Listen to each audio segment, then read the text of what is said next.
আপনি আপনার ঘর থেকে শুরু করতে হবে দুর্নীতি বিরোধী অভিযান।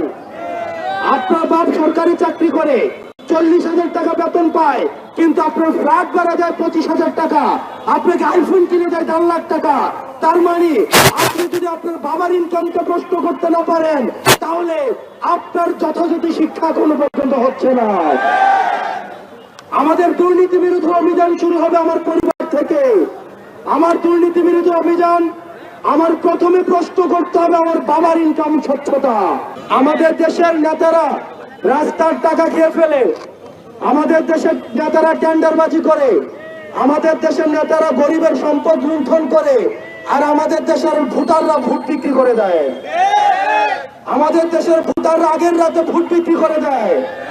আপনার যোগ্য নেতৃত্ব নির্বাচনের পূর্বে আগে নিজে যোগ্য ভোটার হওয়া উচিত। আমরা কি 1,000 টাকা দিয়ে আর ভোটটা বিক্রি করবো? আমরা কি টাকার বিনিময়ে ভোটটা বিক্রি করবো?